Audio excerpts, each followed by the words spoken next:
Ok. Olá, boa tarde a todas e todos. Para mim é uma enorme alegria voltar aqui a casa e mais ainda para, enfim, estar aqui mediar, ajudar como puder no seminário da Eunice, né, que foi a minha orientadora. Vou chamar sempre de professora, né, Eunice? Não tem jeito. E, bom, Eunice Ostrensk, formada no Departamento de Filosofia, autora As Revoluções do Poder, né, um debate sobre a Inglaterra, a Revolução na Inglaterra do século XVII, mas não só isso, né, a Eunice, mais recentemente, tem estudado, né, bom, nos últimos anos, além de Maquiavel e retórica, tem estudado também essas obras marginais, né, ou de mulheres que foram marginalizadas, entre elas a Mary Wollstonecraft, né? Então, eu passo sem mais demora, não sei se foi uma apresentação muito sucinta, Eunice, depois se eu fui, né? Quero dar publicamente, que talvez seja o primeiro seminário que ela apresenta depois do seu concurso de livre docência, é, quem acompanhou, enfim, aqui no, acho que no DCP, né, assim, tem muitas razões para elogiar política e contingência. Então, mais uma vez, dar os parabéns e passar a palavra diretamente a ela, sem mais demora, tá bom? Boa apresentação, Eunice. Muito obrigada, Roberta. Muito obrigada por ter aceitado o convite, né, para participar aqui deste seminário que eu vou apresentar. É muito especial a sua presença aqui, porque nós começamos, né, naquele curso sobre paixões políticas, a investigar mais essas mulheres, né, essas mulheres que, de certo modo, apesar de tudo, ainda continuam sendo muito pouco estudadas no âmbito da teoria política, né, em especial, acho que no âmbito da teoria política de inspiração histórica, né? Então, eu fico muito feliz por ter você aqui, que é minha parceira de estudos, e eu, claro, quero agradecer ao Rogério Arantes, organizador dos seminários, que me escreveu convidando para apresentar algum tema. Eu acho que algumas horas depois de eu ter terminado a defesa da livre docência, né? Então, ele não perdeu tempo. Eu respondi meio de supetão, assim, que eu aceitava, né? Mas talvez eu enfim, não tivesse ainda não tivesse pensando direito, né? Um processo muito cansativo. De qualquer modo, eu vou tentar, enfim, o que eu vou falar hoje não estava na minha livre docência por uma razão simples, né? Eu comecei a escrever este texto que eu vou discutir hoje aqui, mais ou menos assim que eu depositei a tese e cumpri todas as milhares de exigências burocráticas, tá, para a inscrição no concurso de livre docência, e foi aí que eu comecei a escrever mesmo um texto, né, sobre a Mary Wollstonecraft, pensando numa apresentação que eu tive que fazer em maio, no âmbito de um seminário que é liderado aqui no Brasil, na USP, pelo professor Alberto Ribeiro Barros, Departamento de Filosofia, e na Universidade de Lyon, pelo professor Thierry Gautier, desculpem. Então, na verdade, foi um processo muito rápido, né, de elaboração desse texto. Acho que ele ainda tem muita coisa para ser aprimorado, por isso que eu, né, pedi que não fosse, que não circulasse num público mais amplo, né, ainda, e conto muito com as considerações que vocês fizerem aqui para esse texto, vai ser muito importante, né? Para terminar essa minha primeira parte, né, que é dos agradecimentos, eu quero dizer que eu pensei muito na minha orientanda querida, a Ana Beatriz Craveiro, quando eu escrevi esse texto, né, e eu queria que fosse uma homenagem a ela, que está passando por um momento difícil, e a gente estuda também a Mary Wollstonecraft juntas, nosso diálogo é muito importante. Como eu disse, né, eu comecei a pensar mais na Mary Wollstonecraft a partir não apenas das conversas com a Ana Beatriz, mas também por conta deste curso que eu dividi com a Roberta sobre as paixões políticas, né, e essa pesquisa que eu acho que dá prosseguimento a esse curso, num certo sentido, que é a minha pesquisa atual, né? Recuperação da dimensão passional da política. Então, isso vai aparecer hoje na minha fala como um dos argumentos a respeito da natureza do discurso que descreve e normatiza as mulheres como sujeitos irracionais e que, por isso, devem ser dominadas. E também aparece como apelo às paixões, como o apelo às paixões é inevitável, ou seja, aqui o apelo às paixões não é apenas, mas pode ser também, como nós veremos, né?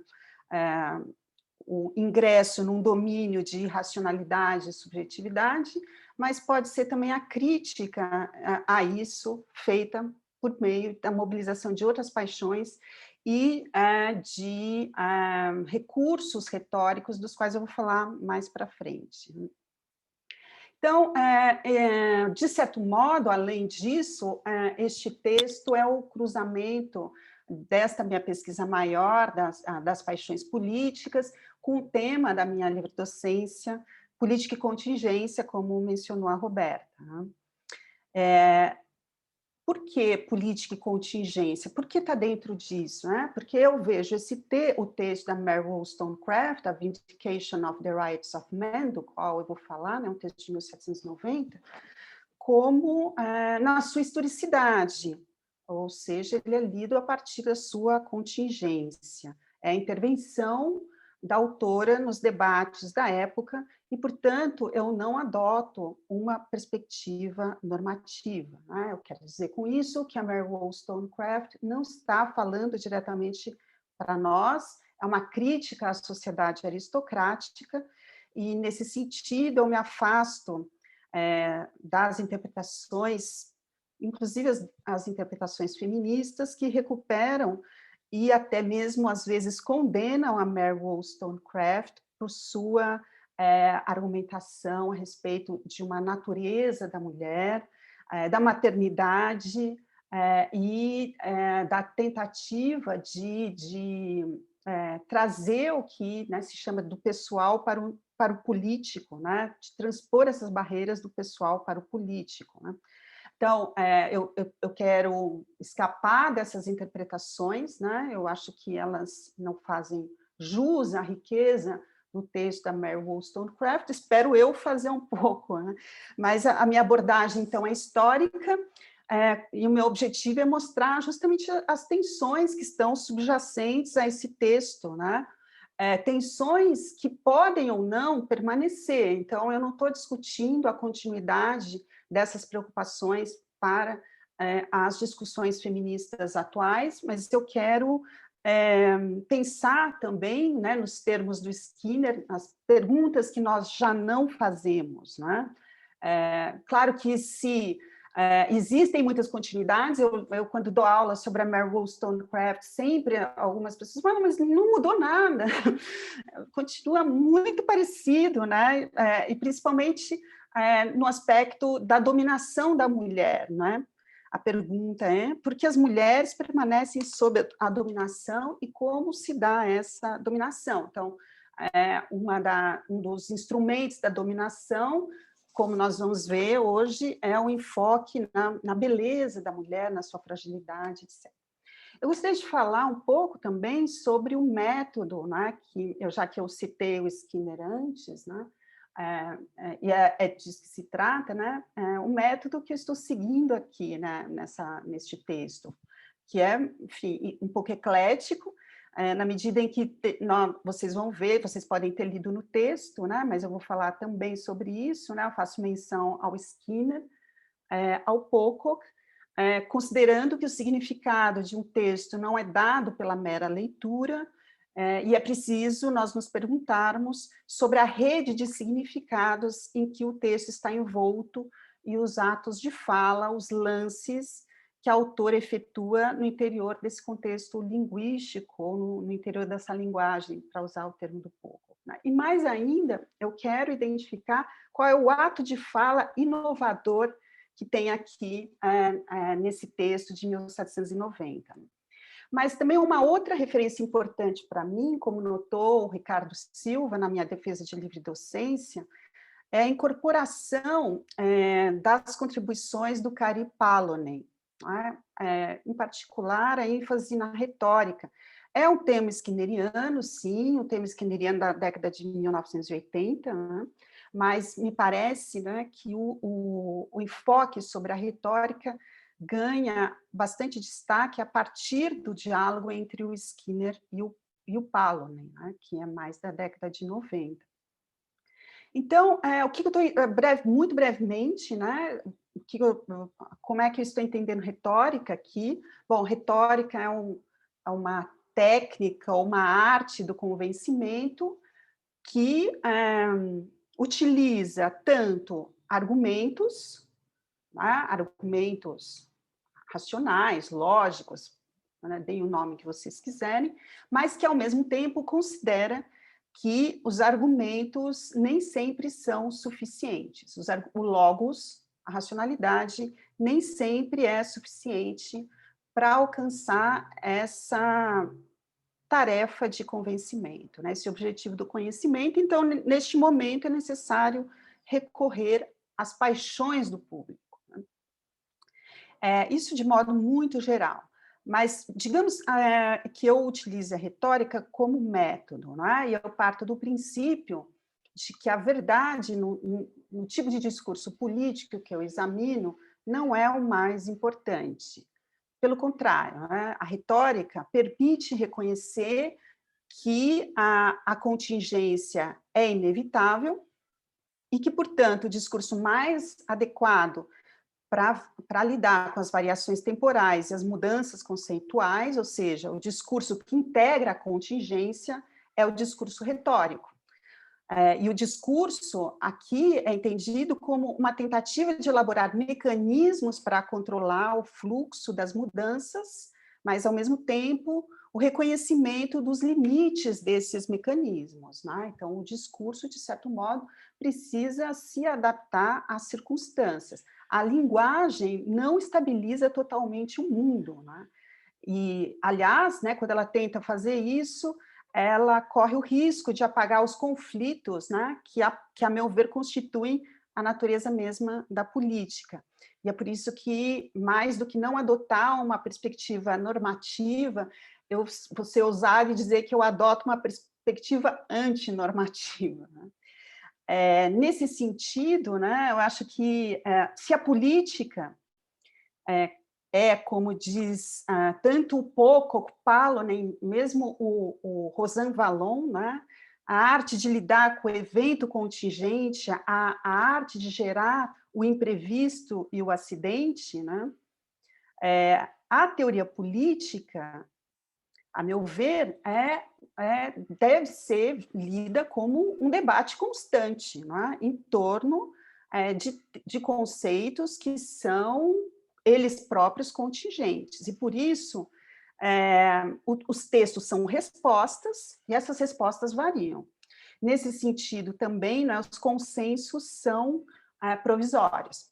Então, todas as tentativas de restringir o uso de um conceito a um significado são contestáveis e, na medida em que nós utilizamos alguns dos recursos retóricos, eu vou falar de alguns aqui no texto, né, mas existem outros que eu não mencionei e que poderiam se aplicar a outros textos, me parece que nós temos uma perspectiva para captar melhor os movimentos, as táticas e as estratégias que são utilizadas quando se discute a dimensão normativa dos conceitos. No caso da Wollstonecraft, um recurso retórico que me parece que ela está utilizando é o que o Pouco chama de retórica da hostilidade, ou a Tomaselli, né, que é uma das grandes intérpretes da Mary Wollstonecraft, chama de retórica da reversão. nos termos do Pocock, é a linguagem dos grupos dominantes que passa a ser a dos dominados, esvaziada de seu sentido original e revertidos os seus efeitos negativos.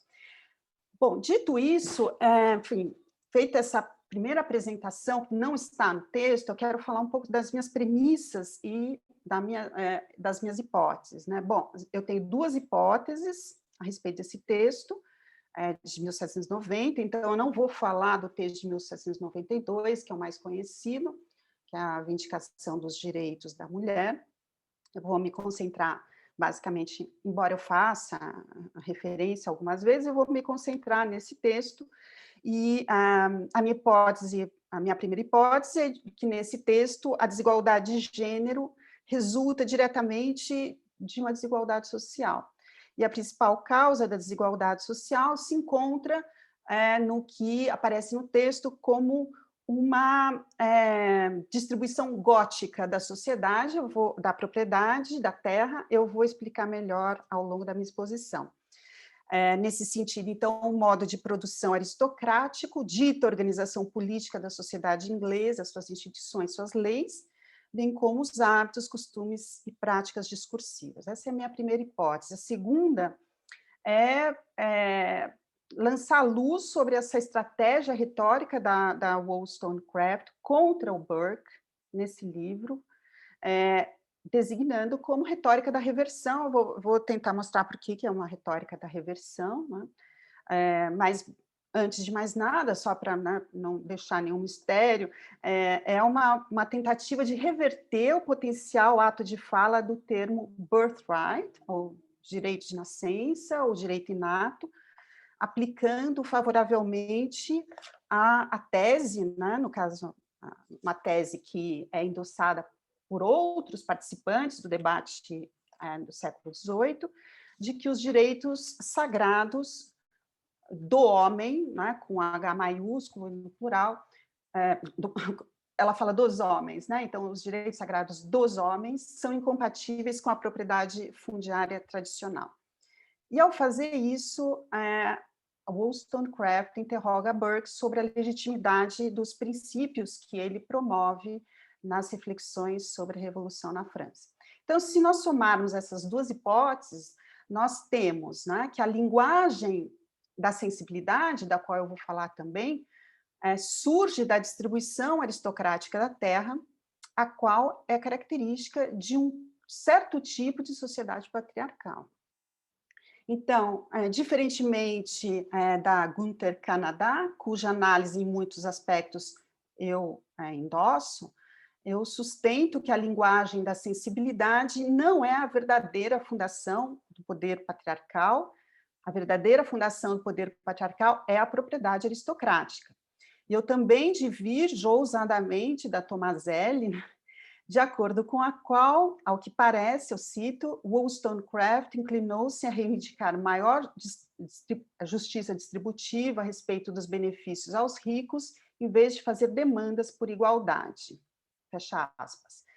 Para mim, a Wollstonecraft fez, sim, demandas por igualdade, propondo redistribuição de terras em consonância, aliás, com Price, com Richard Price. Qual seria a inovação da Mary Wollstonecraft? Vou voltar a isso, mas gostaria de deixar claro que, para mim, a modificação do sentido de birthright, de direito de nascença, permite estabelecer a propriedade fundiária como fundação do patriarcado. Então, ela faz uma análise dos efeitos morais, intelectuais e físicos da dominação e da dependência que são gerados por esse modo de produção, né? Modo de relação com a terra. Então, eu parto da premissa de que a resposta do Burke ao sermão do Richard Price, A Discourse on the Love of Our Country, deve ser visto como a exposição de uma doutrina que explica e legitima a vida política e social na Inglaterra no século XVIII, a doutrina da antiga Constituição.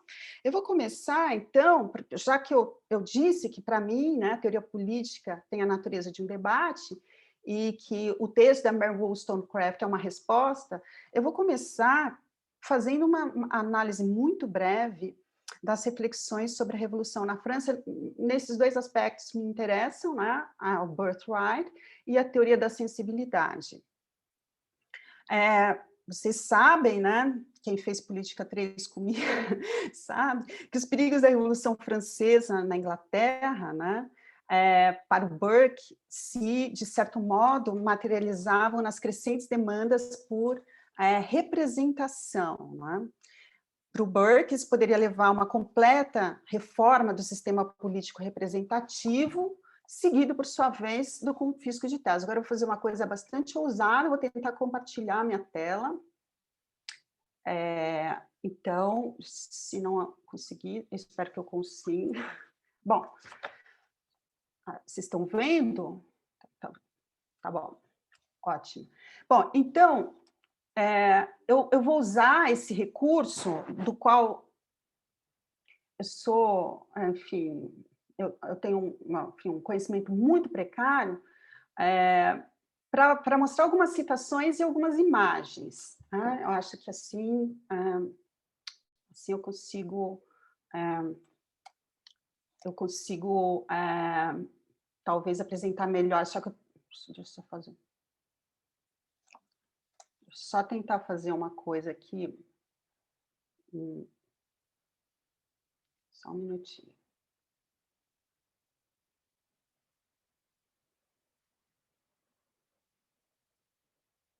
Bom, então eu começo, não é, com essa comparação entre duas afirmações, né, muito distintas, a do Price e a do Edmund Burke. Né?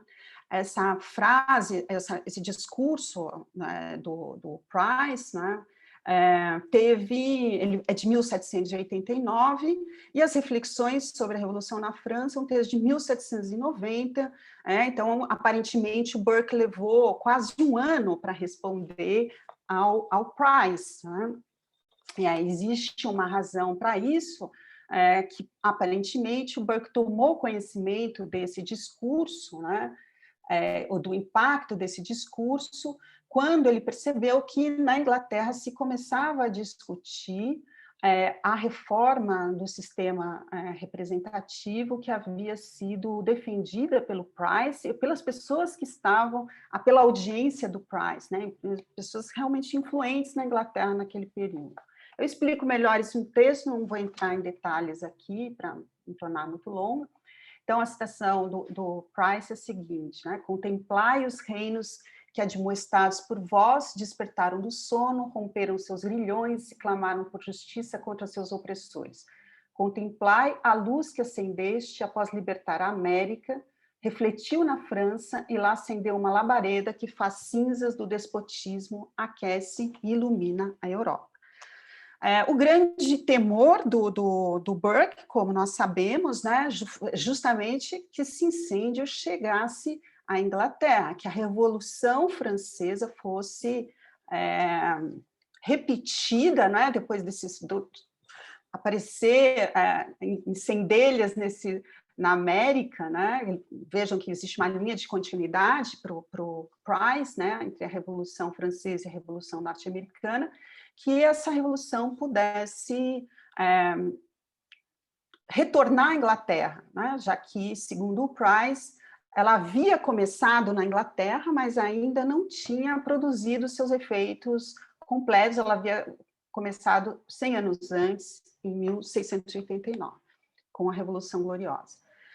Então, o Burke, temeroso desse incêndio, né, responde: quando a casa de nosso vizinho está em chamas, é recomendável acionarmos bombas de água para proteger a nossa. É preferível ser ridicularizado por se preocupar com muita ansiedade do que se deixar arruinar por excesso de confiança.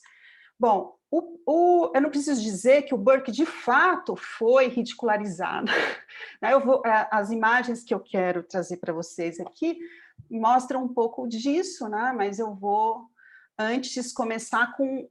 por que eu estou usando imagens? Né? Eu estou fazendo uma investigação nesses arquivos também, nos que estão disponíveis, né? Porque me parece que eles, né, também são uma espécie de discurso retórico da época e que vale a pena incorporar no conjunto de respostas que um texto recebe. Né? Então, aqui nós vemos nessa imagem, né, o Price escrevendo à meia-noite, né, o título da caricatura é Farejando um Rato, ou o revolucionário ateu perturbado nos seus cálculos da meia-noite, né?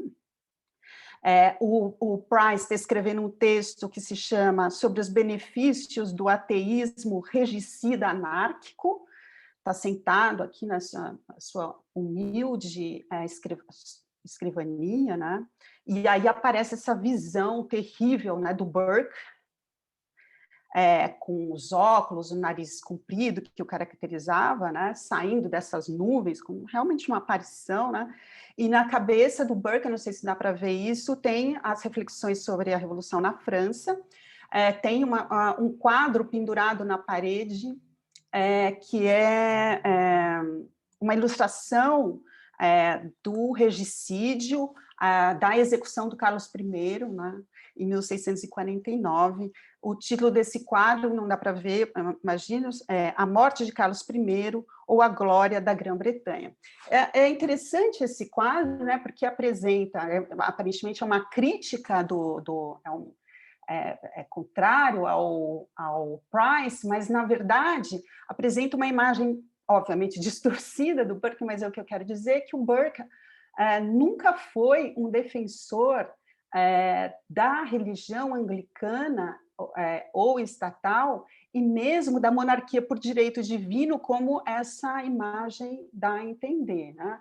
O que ele defende é essa doutrina da antiga Constituição, que, ao contrário da doutrina absolutista, preconiza o compartilhamento, a partição do poder entre a monarquia, os comuns e os lordes, né?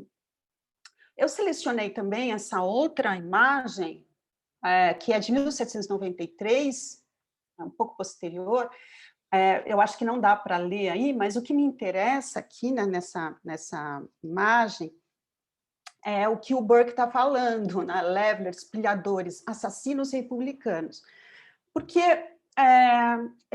eu acho que essa tem tudo a ver com o que eu vou falar mais adiante. Acho que o caricaturista aqui estava certo, identificar no Burke uma espécie de horror, né, aos levelers e a considerar a redistribuição de terras na Inglaterra, né, retirando da aristocracia uma parte por meio de impostos, como obra de pilhadores, né, e republicanos.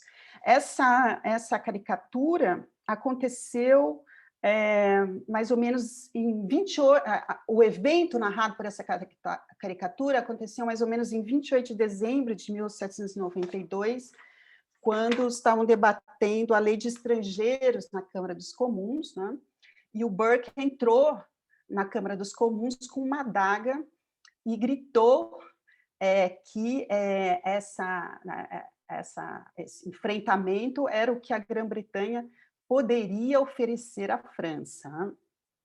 Então, ele também falou que ele precisava manter a infecção francesa longe do país, seus princípios longe de nossas mentes e suas adagas afastadas de nossos corações. Esse evento, só incidentalmente, marcou um rompimento público entre o Burke e o Charles James Fox, que era o líder dos Whigs. E é interessante, né, que esse Burke gigante, né, reflete muito do que talvez, né, aquilo que mais chamou a atenção dos caricaturistas, né, do Burke nesse período, que é quase a sua, enfim, o seu fanatismo, né, a sua falta, a sua irracionalidade, né, como ele foi tomado de ódio por esse acontecimento. Bom, vamos ficar aqui com o Burke, né, porque eu não sei voltar, então no próximo slide eu mudo a tela. Eu acho que é importante nessas caricaturas observar esse ethos exaltado do Burke, não é?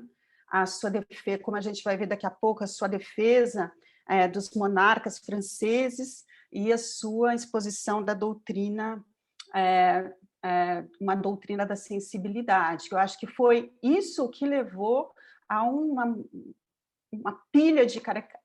Eu li Pilhadores e falei pilha, uma pilha de caricaturas sobre o Burke nesse período. É até interessante examinar isso.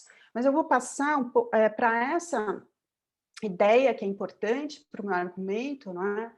Que o que o Burke faz nas reflexões sobre a Revolução na França é uma defesa do birthright. Né?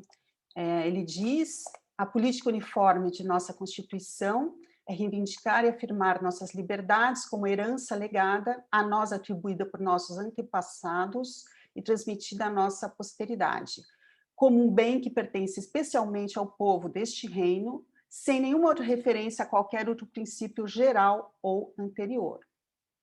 Então, aqui a gente vê uma ideia que é muito importante, né, da linearidade, da continuidade e a gente, né, o que posteriormente vai se dizer como uma defesa da tradição, né, daquilo que é herdado e que é mantido porque garante a manutenção da sociedade. Então, isso de um lado. De outro lado, o Burke está usando a linguagem da sensibilidade. Então, ele está aliando uma doutrina que é muito conhecida dos ingleses, e eu ouso dizer que é uma doutrina endossada por muitos dos ingleses, né? Então, não é essa doutrina que causa espanto, né? Que provoca as caricaturas, mas talvez esse outro aspecto do discurso do Burke, que é o apelo à sensibilidade, essa linguagem do sentimento e da sensibilidade. Né? Ele diz que na França a Revolução destruiu a época da cavalaria, cuja linguagem era a da sensibilidade. Né? Essa passagem é muito eloquente, né? E eu acho que é importante citar porque ela indica muito da resposta da Mary Wollstonecraft. Ele diz: mas a era da cavalaria acabou, a dos sofistas, economistas e calculadores venceu. A glória da Europa está extinta para sempre. Nunca, nunca mais contemplaremos aquela generosa lealdade com as posições sociais e com o sexo, aquela submissão orgulhosa, aquela digna obediência, aquela subordinação do coração que manteve vivo, mesmo na própria servidão, o espírito de uma exaltada liberdade. A graça da vida que não se compra, a fácil defesa das nações, o nascedouro de tanto sentimento viril e de iniciativa heróica, tudo acabou. Acabou a sensibilidade do princípio, a castidade da honra. Essa citação, ao meu ver, mostra a relação entre a sociedade aristocrática, a moral e a linguagem da sensibilidade, lealdade, submissão e hierarquias. Mas, como diferentes críticos da época, também Wollstonecraft notou o endosso do Burke a uma visão idealizada da história inglesa.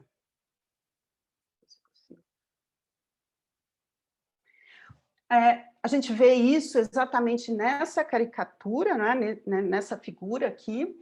Essa passagem das revoluções, reflexões sobre a Revolução na França também chama muita atenção dos leitores contemporâneos do Burke, né, em que ele faz uma exaltação da rainha Maria Antonieta, né? Até uma coisa que, enfim, obviamente é exagerada, né? Acho que isso faz parte, né? Ele diz, faz 16 ou 17 anos desde que eu vi a rainha da França, então Delfina, em Versalhes. Um parênteses, né? Quando ele encontrou a rainha da França em Versalhes, ele escreveu que ela era uma mulher insuportável. Né? Parece que ele mudou de opinião. E certamente jamais brilhou sobre esta orbe, vejam que ela está numa orbe, que ela mal parecia tocar, visão mais deliciosa. Via logo acima do horizonte, decorando e alegrando a esfera elevada, na qual ela mal começara a se mexer, cintilando como uma estrela da manhã, cheia de vida, esplendor e graça. Aqui a rainha francesa é a personificação da beleza, da castidade, da fragilidade, qualidades que deveriam ser louvadas como virtudes pertencentes às mulheres aristocráticas.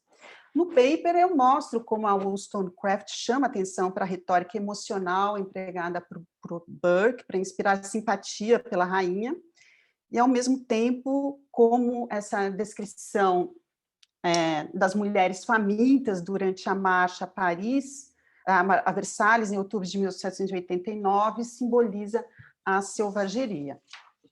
Eu vou passar agora, então, para a análise mesmo da reivindicação dos direitos do homem. Espera que minha luz está piscando. Bom, eu começo, né, falando da crítica da Wollstonecraft à linguagem da sensibilidade, que ela chama mania do dia, né? Se vocês forem ler os textos do século XVIII, Hume, mesmo um dos autores que a Wollstonecraft critica na Vindicação dos Direitos da Mulher, que é o Dr. Gregory, né? O iluminismo escocês, de modo geral, utiliza muito fortemente a linguagem da sensibilidade. Né?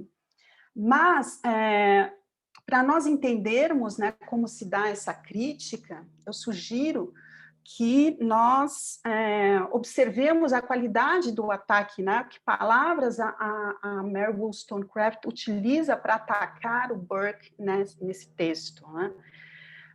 Aqui nós temos um ataque visceral, às vezes pessoal, ao Burke, né, mas também um ataque que torna o Burke, que de certo modo despersonaliza o Burke, né, já que ele se torna representante da sociedade aristocrática, idealizada e romantizada nas reflexões sobre a Revolução na França.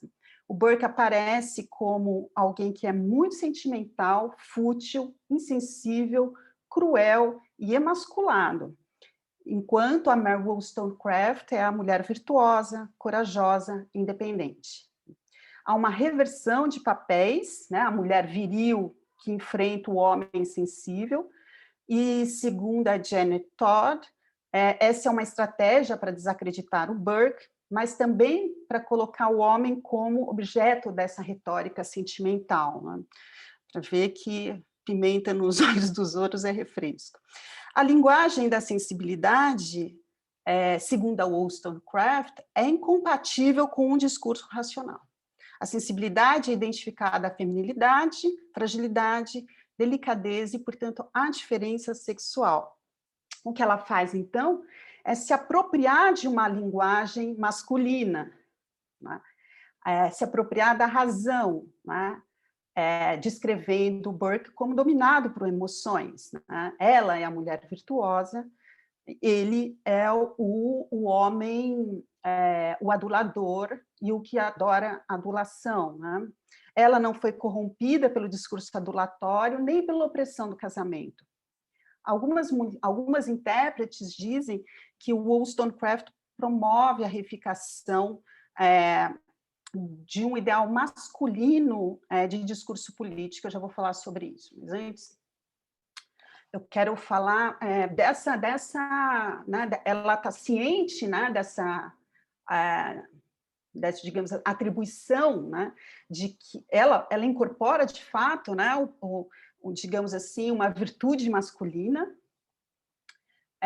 e isso que ela diz, mais ou menos, nessa passagem que é retirada da segunda vindicação, de 1792.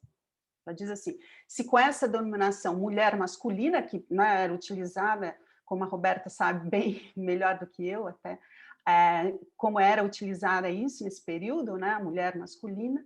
Bom, se com essa denominação os homens pretendem censurar o entusiasmo delas por caçar, atirar e jogar, unir-me-ei cordialmente ao clamor. Vejam, né, que ela está querendo dizer que essas atividades masculinas, essas atividades brutais de força, etc., também são ridículas. Né?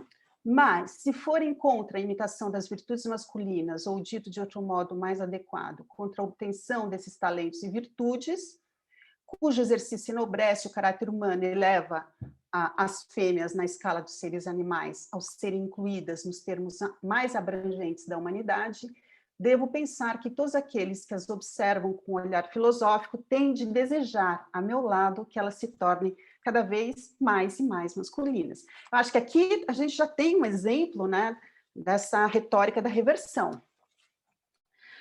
E por isso eu discordo, né, dessas intérpretes para as quais aqui nós veríamos a promoção de um ideal masculino do discurso político. Né? Por que eu discordo disso? Para mim, né, seguindo um pouco aqui o Skinner, o discurso político é um campo mais ou menos restrito para as inovações. Não é? Como diz o Pocock, o lance só pode ser efetuado dentro de uma linguagem e de suas convenções. E o próprio Skinner diz, né, que é uma passagem muito interessante, num texto de 1979, que mesmo os revolucionários sempre precisam recuar do campo de batalha. Eles precisam mostrar que alguns termos favoráveis existentes podem, de algum modo, ser aplicados como boas descrições de seu comportamento. Então, esse oxímoro mulher masculina, aqui, na verdade, quer dizer a mulher virtuosa, não a mulher monstro, né? Existem caricaturas também, mas eu não encontrei... Agora, encontrei mais as caricaturas francesas do que as inglesas, então não trouxe nada a esse respeito, mas é muito interessante observar a deformação da mulher que é considerada virtuosa. Então, quem é, na verdade, né, o Burke é esse homem a quem que carece de virtude, a quem falta a virtude. Né? Ele se comporta, segundo a Mary Wollstonecraft, como uma mulher sensível. Né? Então, a gente vê aqui uma troca, de fato, de papéis de gênero. Né? Vejam que ela diz aqui na primeira reivindicação dos direitos dos homens, ela diz: sagrados, porém, seriam as fraquezas e os erros de um bom homem, a meu ver, se fossem revelados somente no círculo privado. Se a falha venial apenas tornasse ansiosa a sagacidade, como a de uma beldade célebre, assim que ela chama o Burke, né? Na primeira reivindicação, para suscitar a admiração em qualquer ocasião e excitar as emoções, em vez da calma reciprocidade, da estima mútua e do respeito desapaixonado. Então, em vez, né, de uma hierarquização em que, né, uma pessoa aparece como uma beldade, como uma rainha que paira acima das outras pessoas, né? O que ela propõe, a gente já vê aqui, né, uma defesa da igualdade, uma reciprocidade, uma estima mútua e um respeito. Eu vou falar um pouco mais sobre isso na sequência, mas eu queria, então, enfatizar aqui para Mary Wollstonecraft, as reflexões do Burke são uma obra da paixão, não um produto de homens reflexivos e racionais, e nesse sentido ela concorda com uma das críticas posteriores ao Burke, aparentemente a única que ele levou a sério, que é da Catherine Macaulay, uma historiadora que morreu logo depois, acho que em 1791, se não me engano. Também, como eu disse, escreveu uma crítica ao Burke baseada na história da Inglaterra. Então, né, detonou a perspectiva histórica do Burke lá nas reflexões sobre a Revolução na França.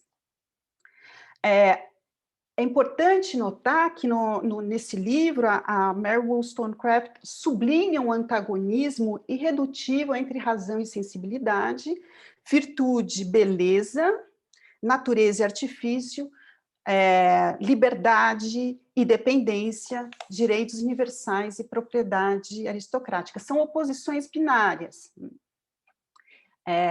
Nós podemos dizer que essas oposições são características do discurso do período, né? Isso fica claro em 1792, no livro, na segunda reivindicação, em que essas oposições binárias são interpretadas como oposições de gênero.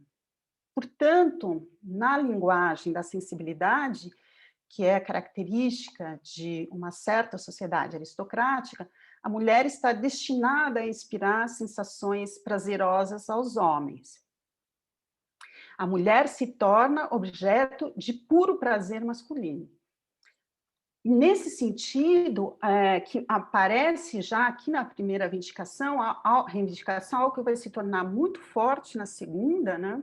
Que é a crítica às mulheres aristocráticas que se tornaram cúmplices dos homens na dominação pela beleza.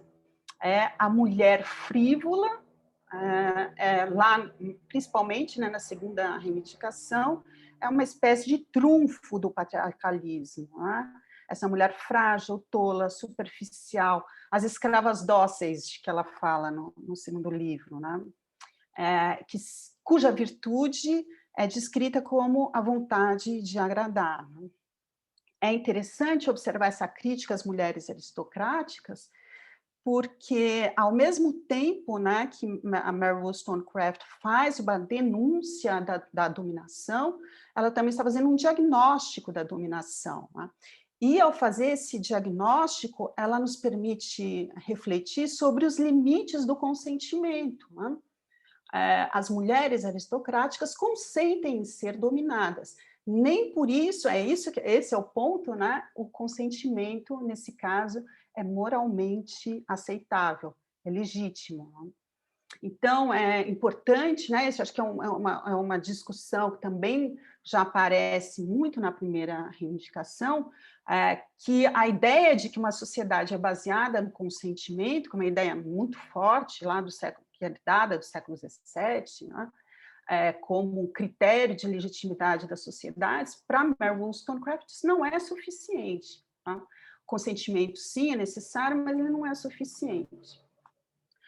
E, ao mesmo tempo que a Mary Wollstonecraft faz uma crítica às mulheres aristocráticas, ela dirige um ataque, né, ao Burke, que despreza as mulheres que foram a Versalhes cobrar dos monarcas, né, a melhor condição de vida. Né? O Burke fala dessas mulheres que foram para lá, né, nos seguintes termos. As suas cabeças, é uma parte lá logo em seguida, né, quando ele está falando dos monarcas franceses, as suas cabeças, as cabeças dos guardas do rei foram fincadas em lanças e levadas à frente da procissão, enquanto os cativos reais que a seguiam em comitiva eram lentamente conduzidos entre gritos horríveis, brados assustadores, danças frenéticas, insultos infames e todas as indizíveis abominações das fúrias do inferno, sob a forma ultrajante da mais vil das mulheres. A Mary Wollstonecraft responde: quem são essas mulheres? Né? Essas mulheres que chama de vis. Né? Ela diz o seguinte: provavelmente o senhor se refere às mulheres que ganhavam o seu sustento vendendo vegetais ou peixe, que nunca receberam as vantagens da educação. Um tema que ela vai perseguir mais 2 anos depois. Como a educação permite diminuir as desigualdades. Enquanto a rainha da França, a grande e pequena vulgar, reclama a nossa piedade, essas outras mulheres têm diante de si obstáculos quase insuperáveis a transpor e sua marcha em direção à verdadeira dignidade de caráter.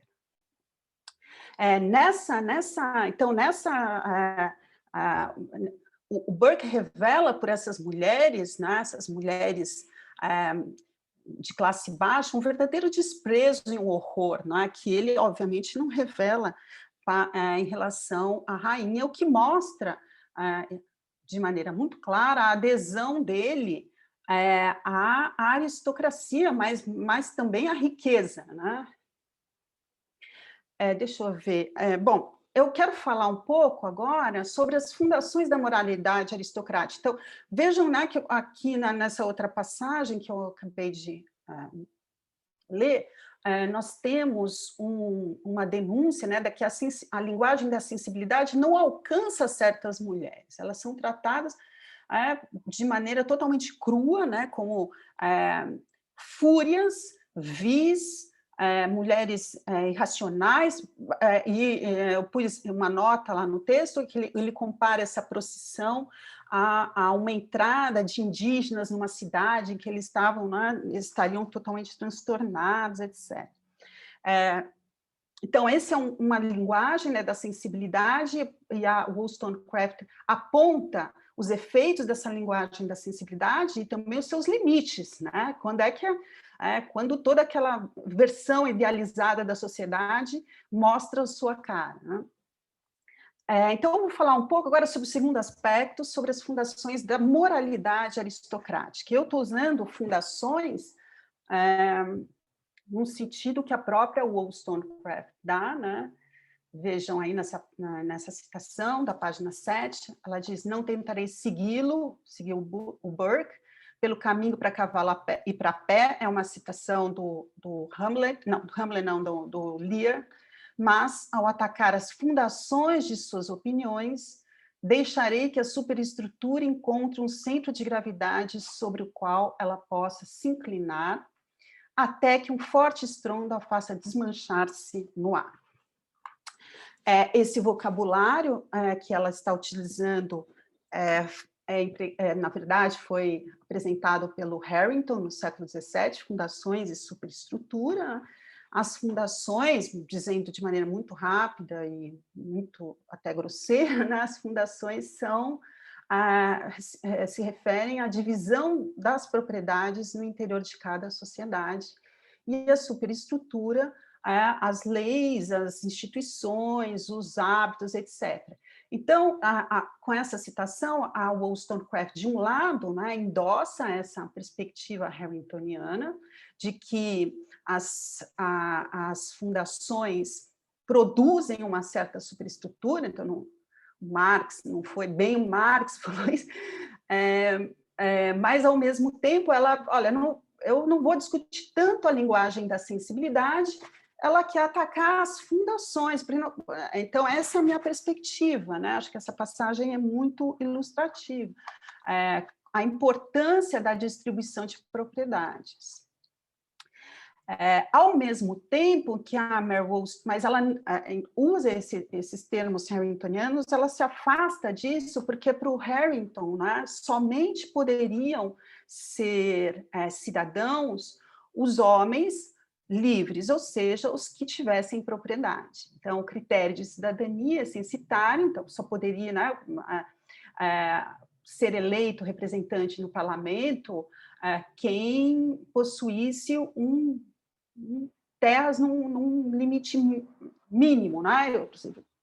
Essas são as condições da liberdade.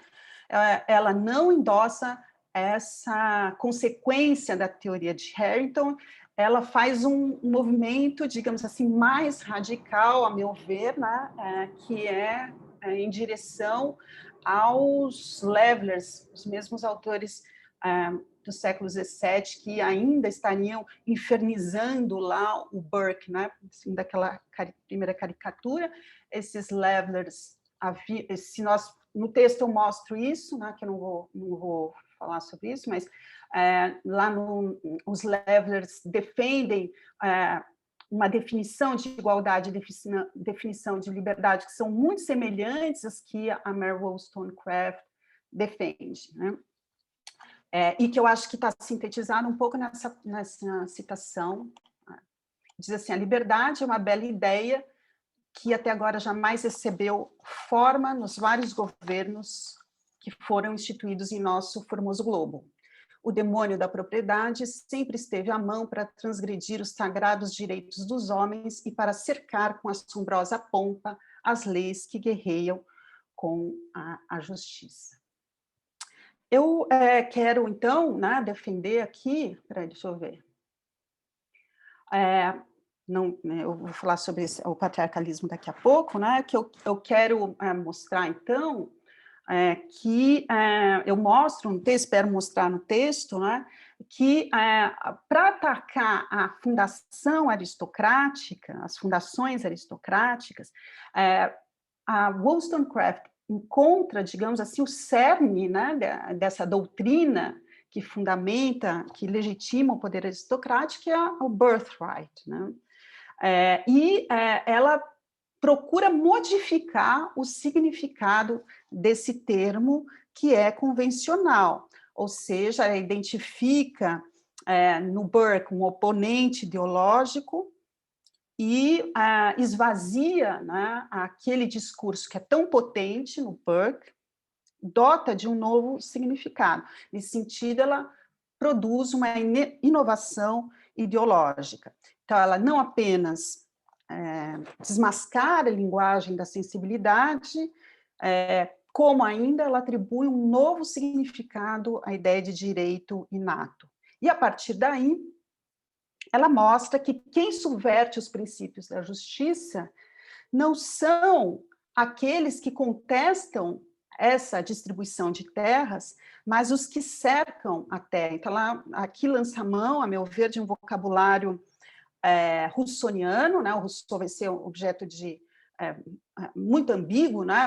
na outra reivindicação, mas me parece que aqui ela faz uma referência, ainda que não explícita, ao segundo discurso, o discurso sobre a origem da desigualdade entre os homens, né? Do Rousseau, que diz exatamente isso, tá? Como cercar uma terra pode configurar um ato de extrema injustiça. Eu não vou demorar muito nisso, né? Estou vendo aqui que o horário já está relativamente avançado. O que eu queria salientar é que duas coisas eu acho que são importantes aqui, né? A primeira é, para Wollstonecraft, nós temos duas distinções importantes. A primeira é uma distinção entre poder e direito, né? O poder da propriedade não cria um direito sobre a propriedade. O mesmo se pode dizer sobre o poder da beleza, né, da mulher. Não cria um direito para a mulher, um direito que ela possa reivindicar. Consequente, né, consequente disso é a ideia de que os fatos não criam direitos ou moralidade. Então, reconhecer que a pobreza, a escravidão e outras formas de dominação, incluindo as das mulheres, constituem uma violação dos princípios de justiça, implica aceitar que os direitos não são concessões ou favores, não dependem da boa vontade de pessoas bem intencionadas. E isso coloca o Wollstonecraft no que, né, hoje é identificado como um espectro republicano.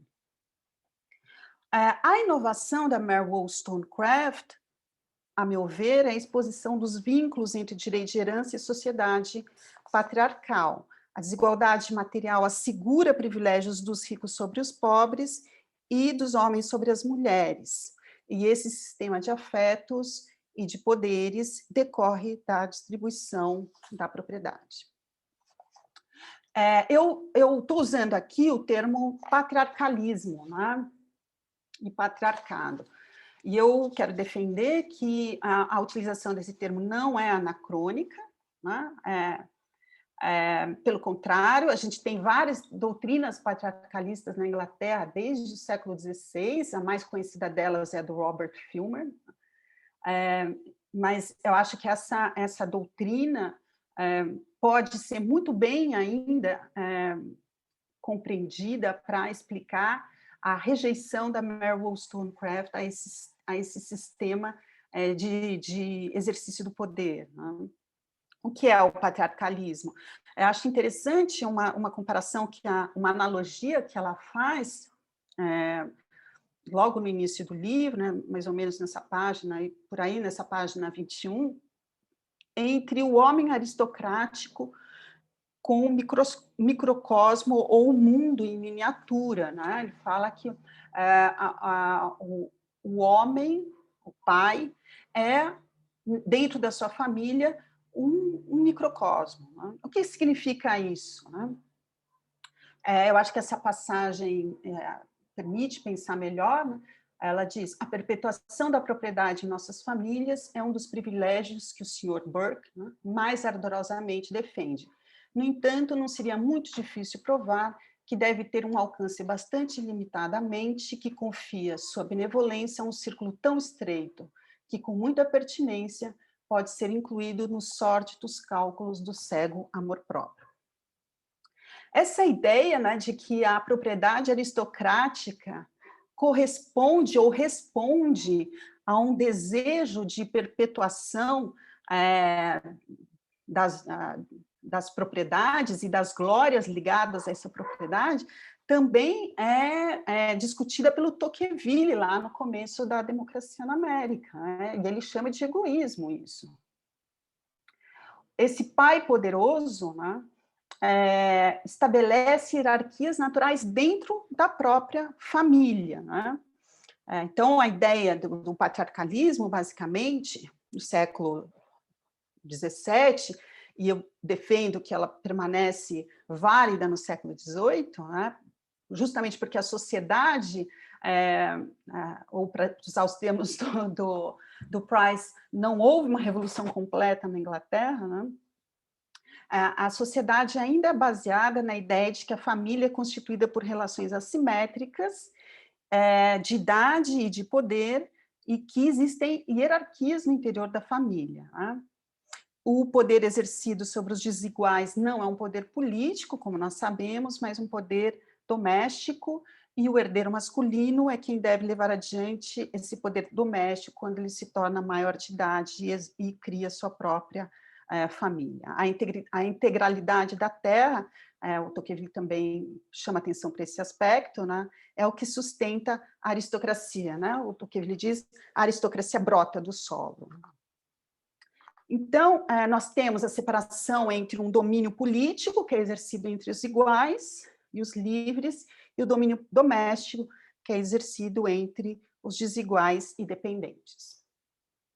Eu vou interromper o compartilhamento, porque, de fato, acabaram meus belos slides. O que eu quero dizer aqui, né, é sobre os efeitos do patriarcalismo, né, a degradação moral e intelectual que resulta da submissão, né? A Wollstonecraft, em outra passagem, diz que o afeto que liga o patriarca aos outros membros é um afeto brutal, e ele exige que o vejam como um senhor e ele os trata como escravos, né? Ele exige todas as homenagens por conta da propriedade e ele trata os outros como escravos. Há uma série de outras consequências, né? Mas, enfim, o fato de que dentro da própria família não apenas existam hierarquias, mas na divisão aristotélica, né, havia, digamos assim, uma diferença entre os escravos e os não escravos. Aqui, para Wollstonecraft, são todos escravos dentro de casa, né? Então, há uma degradação que é, digamos, de ordem moral, né? Mas também, esse é um ponto muito importante para ela, é uma degradação física e intelectual que resulta da submissão, né? Os corpos são modificados pela submissão, né? Lá no paper eu falo de uma série de efeitos disso, por exemplo, as mulheres, os corpos frágeis das mulheres, os homens que ficam treinando para o casamento, né? Aqueles filmes que, quando eu vejo esses filmes, que os homens e as mulheres estão empenhados no casamento, eu simplesmente lembro da Mary Wollstonecraft, não consigo achar graça nenhuma. Bom, eu quero falar um pouco assim de algumas. Eu estou me encaminhando para o final, né? Eu quero, então, só retomar algumas coisas antes de falar para onde aponta a minha pesquisa, né? Para Mary Wollstonecraft, então, o sistema de práticas políticas, sociais, intelectuais do antigo regime constituem um código artificial e pernicioso de costumes que são desenvolvidos num contexto opressivo. E esse contexto é fatal para o desenvolvimento da razão e para o desenvolvimento da virtude. Tá? Então, o funcionamento do patriarcado depende tanto da imposição de papéis de gênero, que são socialmente construídos, eu acho isso muito interessante, né, que ela já apresenta, mas que depende também de muitas estruturas econômicas, né? Essas desigualdades sociais, políticas, sexuais e raciais não fazem parte da ordem natural das coisas. Essas hierarquias deverão ser abolidas e a sociedade reformada com base na igualdade. E qualquer reforma do sistema político-social não deve deixar de atacar um dos efeitos mais danosos do patriarcado aristocrático, que é o embotamento das virtudes, e daí o livro seguinte dela, da educação. Então, me parece que a Mary Wollstonecraft utiliza a sua resposta a Burke para promover digamos assim, mais leves, mais brandos, a sua própria agenda de reformas políticas, reformas que passam pela abolição da primogenitura, pela abolição da aristocracia, da religião estatal e por aí vai. Ela não desejava destruir o sistema de propriedades inteiramente, mas ela desejava que as grandes propriedades fundiárias fossem divididas. Essa é uma condição, né, me parece, nesse livro, para o fim desse sistema de dominação. Bom, para onde aponta a minha pesquisa? Eu preciso de mais pesquisa empírica, ou seja, eu preciso ir aos arquivos, etc. Esse trabalho tão bom de fazer, para verificar se a Mary Wollstonecraft tem propostas mais concretas a respeito de medidas distributivas e de modificação do sistema político representativo. Não sei se vocês sabem, eu acho que até no último livro do Piketty ele se volta para o Thomas Paine, né, que em 1795, 96, escreveu um panfleto que se chama Justiça Agrária. E parece, né, que boa parte dessas discussões do Paine tinham sido já feitas com a Mary Wollstonecraft, né? Então, é importante enfatizar que a Wollstonecraft é uma das poucas autoras, a meu ver, na Inglaterra, não sei como a Roberta pode falar na França, a defender a divisão das terras aristocráticas como condição para a igualdade. Então, não é só uma igualdade civil, num certo sentido, uma igualdade material também. No caso da segunda reivindicação, o acesso das mulheres às propriedades e renda é chave para a sua independência. É assim que eu leio esse outro livro também. Eu também preciso de mais pesquisa empírica para comprovar a relação entre Mary Wollstonecraft e os radicais do seu período, além do Paine e do Price, né, e de outros. Mas eu preciso investigar essas figuras menos conhecidas, identificadas aos democratas radicais do século XVIII. Enfim, uma coisa que eu acho que é importante, embora aqui eu esteja talvez me desdizendo um pouco, dizendo que minha pesquisa é antinormativa, né? Eu acho importante pensar no dilema de Wollstonecraft, formulado pela Pateman, né? Que é expresso da seguinte maneira: apesar, né, da Wollstonecraft afirmar a igualdade, né, num certo sentido, ela também insiste em certas diferenças. Então, quando as mulheres da Revolução, eu acho que esse é um problema das mulheres na Revolução, né, quando elas apelaram para as mesmas qualidades invocadas pelos revolucionários, elas acabaram confinando a cidadania das mulheres. Por outro lado, o apelo à universalidade, aos argumentos democráticos, tampouco é eficaz diante das instituições políticas construídas por homens em torno de homens. Então, o que eu quero investigar também é se essa igualdade que ela defende deve repousar sobre o reconhecimento de várias formas de diferença. Bom, era isso. Obrigada. Muito bem. Obrigada, Eunice. Foi excelente essa exposição, né? A gente não achava diferente, né? Que acho que foi diferente. Eu vou começar, eu tenho algumas questões, li o seu texto, né? E Eu vou começar, enquanto não chegam questões do chat, o Rogério falou que ia me ajudar a colocar, eu ver as questões aqui, se passa alguma, o Rogério vai me ajudar. Antes disso, só queria falar uma breve, eu fiz uma apresentação muito sucinta, né, talvez injusta, mas eu acho que a sua apresentação, ela dá muita mostras disso, né, Eunice? Eu agradeço não só pelo conteúdo e por trazer essas mulheres e ter aí me encorajado particularmente a estudar essas outras fontes, aí para os arquivos, né, mesmo não sendo historiadora, e encorajou as minhas amigas também, a Bia, a Gabi, o Felipe, enfim, os meus amigos, e tem, né, mas também o modo como você faz, né, não é só o tipo de material que você vem trazendo na sua trajetória, os levelers, pessoas, ou perspectivas não tão discutidas, mas também o modo como você faz. Eu só lembrando a colaboração, né, que é uma marca do nosso departamento, não a concorrência, né, você falou você com muita humildade, né, diz que a gente aprende com você, né, você enfatizou aqui, né, o quanto colaboramos, Bia e eu, Gabi, enfim, então, é sempre injusto, né, citar nomes porque a gente corta uma parte, né, e a gente aprendeu isso com você, né, por isso que a gente continua trabalhando hoje, mesmo que não tenha mais o departamento como nossa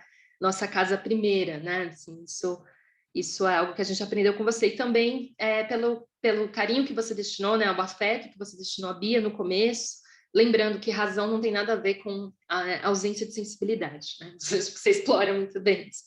Bom, indo para a sua exposição, eu queria fazer uma primeira pergunta só queria te pedir esclarecimento, assim, você falar mais sobre isso, né? Você passou rapidamente, no seu texto você demora mais, na exposição foi mais rápido, quando você fala de retórica da reversão, né?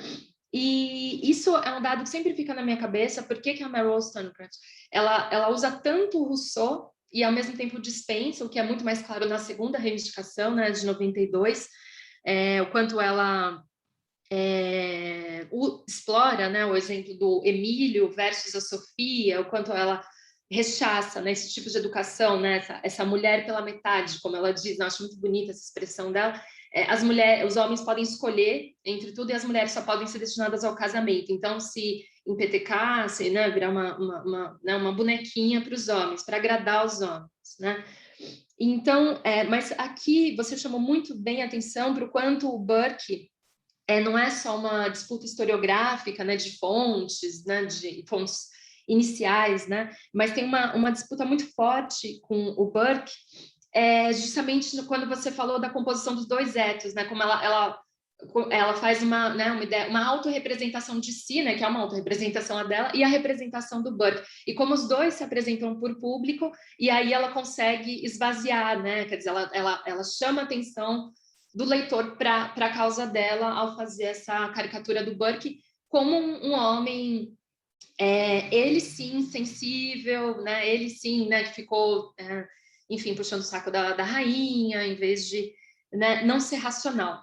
Mas, por outro lado, né, queria te ouvir sobre isso, se essa retórica da reversão, e talvez você tenha chamado a atenção para isso no final, né, quando você falou da Carole Pateman, não fez de um lado, né, a Mary Wollstonecraft enfrentar o que as feministas têm chamado de um dilema do iluminismo feminista, quer dizer, o iluminismo, não existe um, né, eu defendo que existem vários iluminismos, mas assim, o iluminismo ele é defendido, tem a centralidade num conceito de razão que de saída não é feminino, né? Então, e ela também apostou numa esfera pública, né, que a gente sabe, bom, você citou a Pateman, né, a constituição da esfera pública, ela é precedida por um homem proprietário, né, e proprietário antes de um corpo de uma mulher, né, de o corpo dos filhos, do corpo dos escravos. Então, eu queria te ouvir um pouco isso, né, nesse enfrentamento desse dilema que né, se definir como uma... eu estou te perguntando isso porque eu quero, né, também, você sabe, né, meu tema, como que é definir essas mulheres escritoras, né? Elas estão reivindicando essa cena pública, mas é uma cena pública não definida por elas de sair. Então, quanto isso é dilemático mesmo. Não estou dizendo que você tem que ter uma resposta, enfim, para solver esse...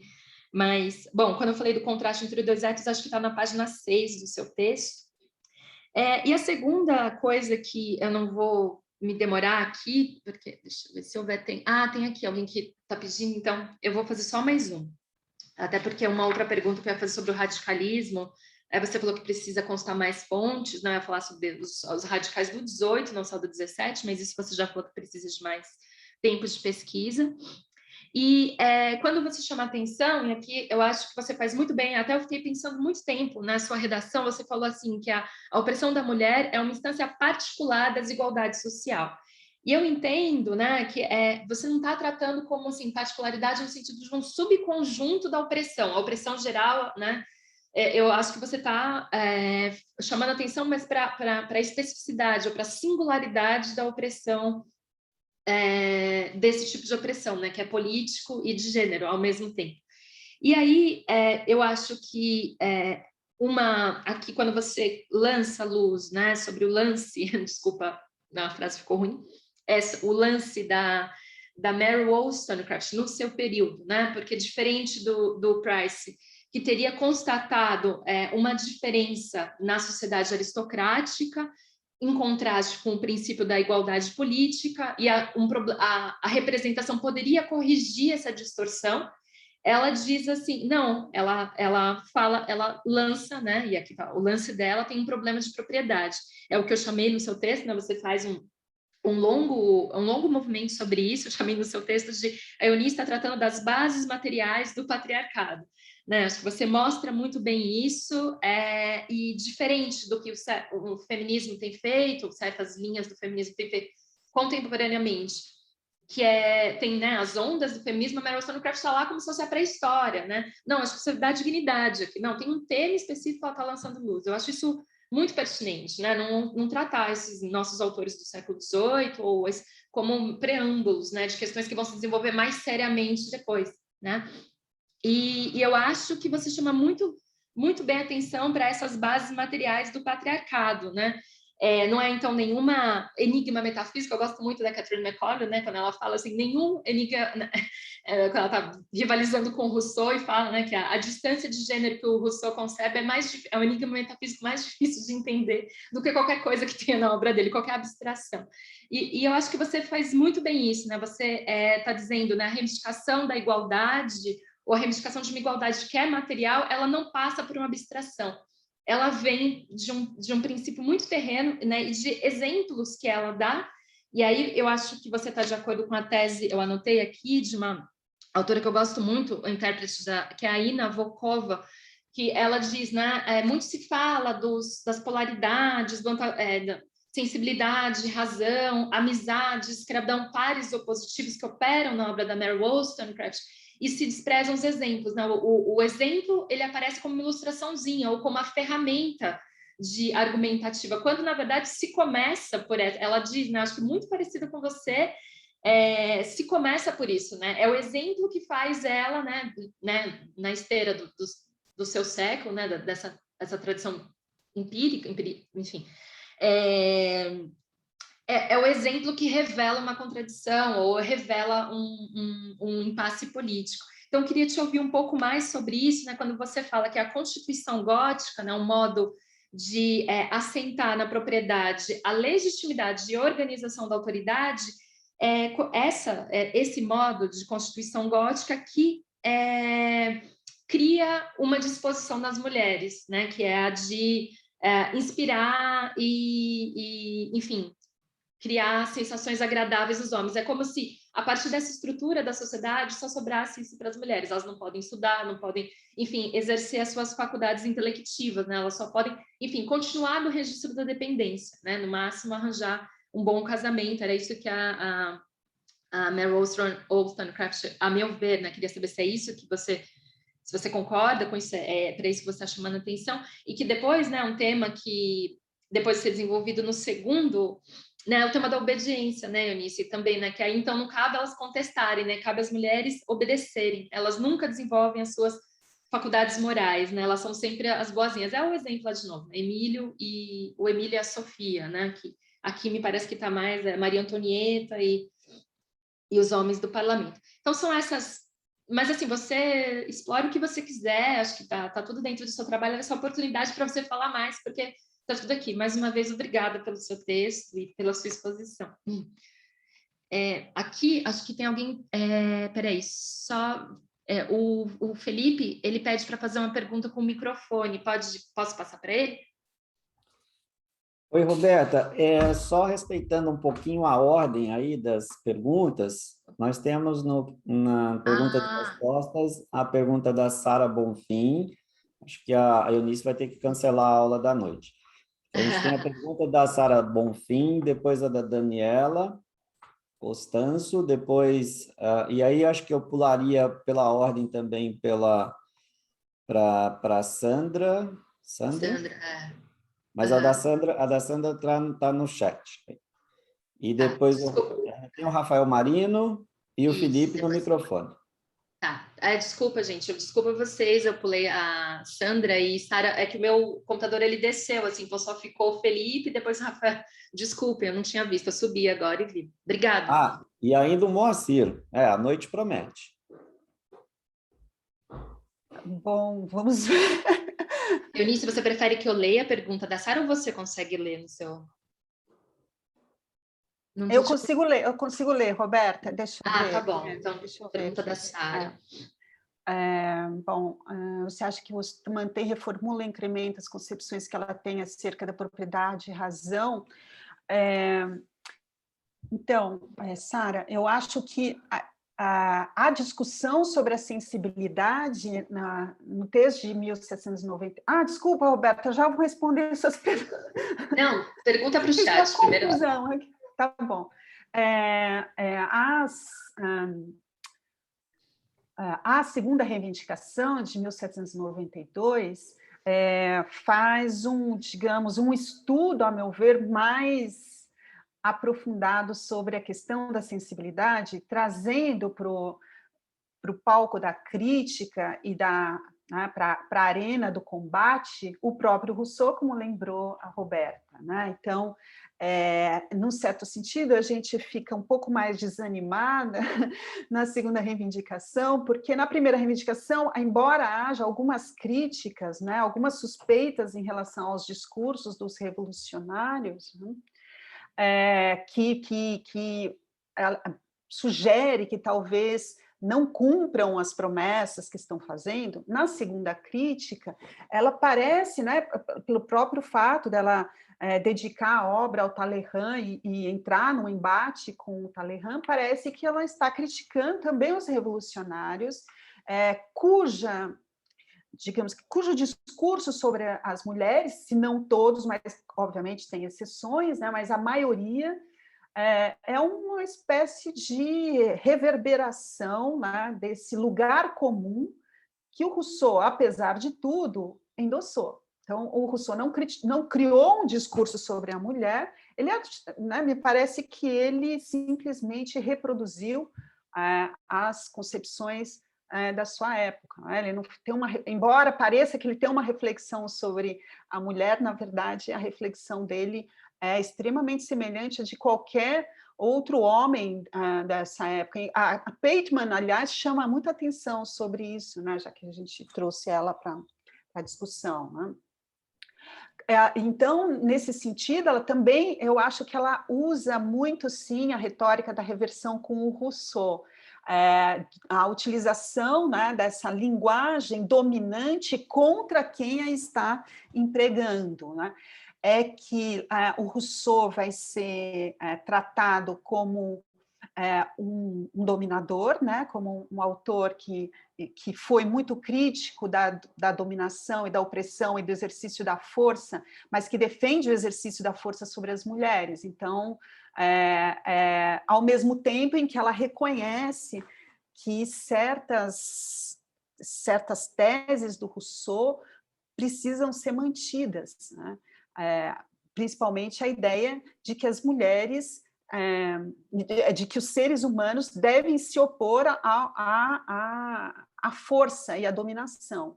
Né? Então, embora ela ratifique isso, ela observa que o Rousseau não levou isso tão a sério como ele defendia. Na segunda reivindicação, diferentemente da primeira, né, me parece que o foco sobre a propriedade aristocrática é inferior, não diria inferior em termos qualitativos, mas há uma reflexão maior sobre a condição de dependência da mulher, e aí a condição material de dependência da mulher, a meu ver, ocupa um espaço fundamental, né?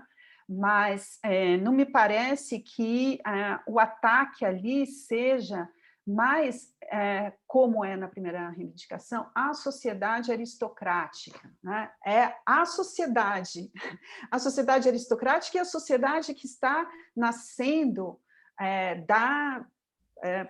da destruição do aparato institucional da sociedade do antigo regime, né? Então, me parece que o foco dela se amplia, né, na segunda reivindicação. Eu preciso examinar melhor, nessa segunda reivindicação, aquele capítulo em que ela fala, acho que, se não me engano, é o capítulo 9, né, em que ela fala sobre a dependência material, que eu acho realmente uma questão fundamental. É isso que eu estou querendo dizer, né? Que a dependência material, talvez eu consiga responder um pouco até a pergunta da Roberta, né? Que a dependência material, ela, como eu disse, ela não ela permite ver como todas as outras dependências vão se articulando no interior dessa sociedade. Antes de passar para a segunda pergunta, eu só queria responder a da Roberta, não sei se vou conseguir falar sobre tudo, Roberta, porque acho que tem um debate bom aqui que a gente depois pode recuperar. Como definir, né, as mulheres escritoras, já que, né, elas não... o Burke é considerado um filósofo, um homem das letras, e as mulheres, né? A Wollstonecraft começa as primeiras intervenções públicas, né, como jornalista, ela são muito voltadas para um tema que ocupava, que era a educação. E o gênero, né,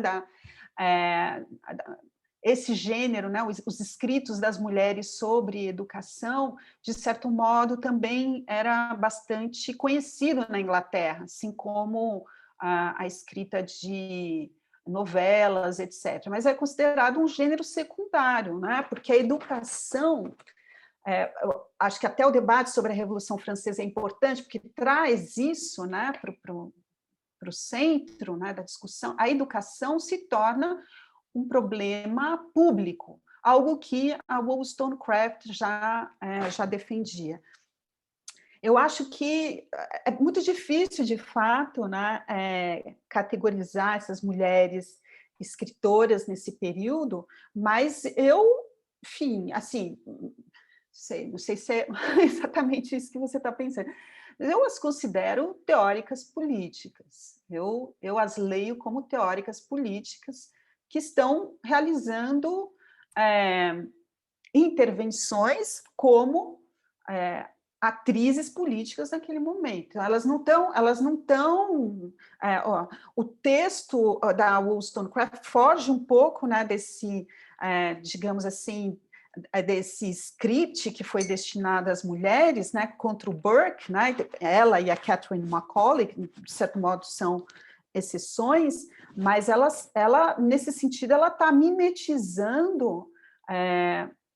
pode ser problemático isso, né, já que o conceito de razão, como você mesma disse, não é feminino, elas estão mimetizando a atuação dos homens, não, mas aquilo que é considerada a virtude. É muito problemático fazer isso, né, porque a virtude, como uma das citações que eu li, a virtude tem a ver com virilidade, né? E daí a acusação de que elas são masculinas e monstros, etc. Então, e é tão interessante, né, a Olympe de Gouges, que se descreve como anfíbio, ousada, né? E o gênero é um anfíbio. Acho que é muito legal a gente pensar nessa ideia de que é um gênero anfíbio também. Então, não sei se eu... Deixa eu ver se eu anotei aqui. De fato, eu não estou vendo isso como um preâmbulo para outras discussões que vão acontecer. Eu tenho estudado bastante a questão da propriedade historicamente constituída, seja pelos Levelers, a discussão dos Levelers, o Harrington, mesmo Maquiavel, etc. Né? Então, eu acho que a gente projeta muito as nossas expectativas